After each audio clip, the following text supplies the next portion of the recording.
महादेव कोणत्या भाषेमध्ये संभाषण करतात तुम्हाला माहितीये का? त्यांच्याशी संभाषण करण्यासाठी एक विशिष्ट प्रकारची भाषा आहे असं आपले साधू संत म्हणतात. कोणत्याही शिवमंदिरात गेल्यावर आपल्याला नाग दिसतो. नागाविना शिवालय अधुरं आहे असं मानलं जातं. कधी आपण हा विचार केलाय की तो नाग तिथं का असतो? त्यातून काय दर्शवलं जातंय? आपल्या साधू संतांनी यामागचं कारण असं सांगितलंय की नाग हा असा प्राणी आहे की ज्याला कान नसतात. नाग सरपटणारा प्राणी असल्यानं धरतीच्या व्हायब्रेशन्सवर अवलंबून असतो. म्हणजेच त्याचं संपूर्ण शरीर त्याचे कान आहेत. तो आवाज ऐकू शकत नाही, पण व्हायब्रेशन्सद्वारा आजूबाजूंची परिस्थिती समजून घेऊ शकतो. आणि तो शिवलिंगाजवळ असण्याचं हे एकच कारण आहे की आपल्याला त्याची जाणीव व्हावी की हे शिवलिंग, हा गर्भगृह जिथं तुम्ही आला आहात तो महादेव इतर देवांप्रमाणे कोणत्याही एका विशिष्ट फॉर्ममध्ये नाहीये. ज्याला कान, नाक, डोळे नसून तो निर्गुण रूपात आहे.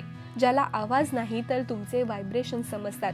आपण शिवलिंगासमोर फक्त डोळे बंद करून बसलात आणि काहीही मनात विचार न आणता फक्त महादेवाचं चिंतन कराल, तेव्हा तुमच्यामध्ये ज्या काही चिंता, दुःख, अडचणी त्यांच्या व्हायब्रेशन्स असतात ती स्पंदने शिवलिंगापर्यंत पोहोचतात आणि त्या सर्व चिंतांचं समाधानही शिवलिंग स्पंदनांच्या द्वारेच आपल्यापर्यंत पोहोचवत असतं.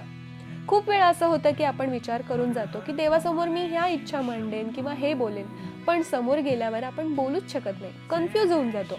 असं होतं कारण शिवलिंग ध्वनीला नाही तर स्पंदनांना जास्त प्रतिसाद देत असतं. आणि म्हणून आपण नागपंचमीला नागाची पूजा करतो, कारण आपल्या सनातन धर्मात नागाला परसेप्शन म्हणजे जाणीवतेचं आणि स्पंदनांचं प्रतीक मानलं जातं.